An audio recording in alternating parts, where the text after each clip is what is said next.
I'm going to present you all of these wonderful cheeses kept in pristine condition to give you the best recommendations to pair not only with your beverages but with your food.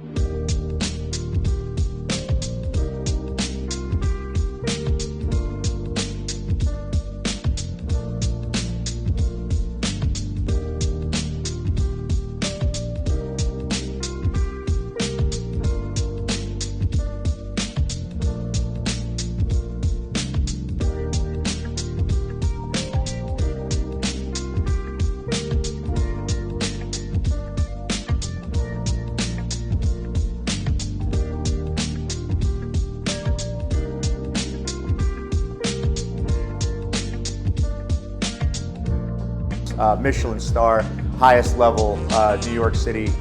Really one of the special people in America when it comes to cheese. I would say as good as they get in the Western Hemisphere. This guy has introduced more countries to artisan cheese than anybody I know. He has basically worked his way up and down South America, all the way up into North America. Obviously started in New York, but has put on incredible events in Mexico, opened up cheese shops Panama, and where? Let me see, Peru, Lima, Peru. We've got El Salvador, Costa Rica, Colombia. This guy's my agent, man. Yeah, right. Well, I mean, we're talking about a guy. We're talking about like if you've ever heard of mozzarella, right? Somebody had to bring that to America the first time. This guy's probably done that with more cheeses and more Latin American countries than anybody on the face of the planet. And so he's a very important person in the cheese world. He's also a pretty cool friend. He's a partner down at the Southern Pantry.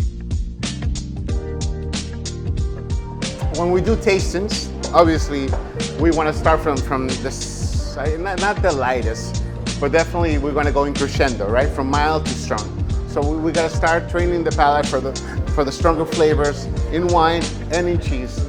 You can't repeat what you're having right now. So both the cheese and the wine are living foods, and you're not going to be able to repeat them. So enjoy every single moment. I tend to, when I do tastings and when I actually attend a tasting, I eat with my fingers, and I eat very slow. Like I drink very slow, especially cheese. The cheeses that you guys are going to sample, if you kind of rush it, you're missing the point. You're missing the whole experience. It needs to like breathe. It needs to open up. And there's something about using your hands. Yeah, obviously right now, maybe it's not the perfect time to use your hands. The Cremeux de Bourgogne might get a little messy. So yeah, enjoy the Vino Verde because we're gonna get into a very rich cheese right now. The first cheese we're gonna taste is called Délices de Bourgogne. This is the very creamy white cheese. There's no way you'd be able to eat it with hands in this. I guess you could try. I did.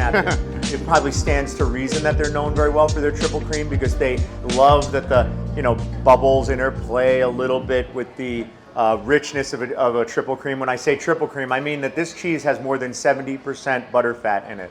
That's a percentage of fat in dry matter. So we're talking about actual butter is about 80%. So it's about a 10% difference, maybe less.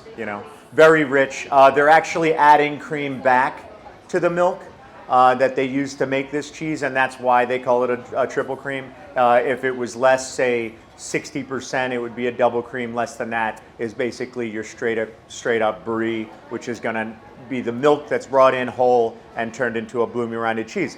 This is a bloomy rinded cheese, but the idea is that the rind of the cheese protects the milk through the aging process. This is all just controlled spoilage. Kind of like where Daniel was talking about the fig jam being created because they were really worried about the figs going bad.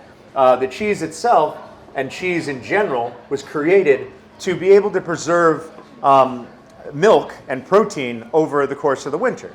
That's kind of the general idea, right? Because milk goes bad, but cheese is controlled spoilage. It tastes better, and the most important thing is it doesn't have any pathogens that'll get us sick. And the reason it doesn't is because we create this universe of very healthy bacteria and molds that kind of encapsulate the cheese, what we call the rind, and that keeps everything else that's bad away.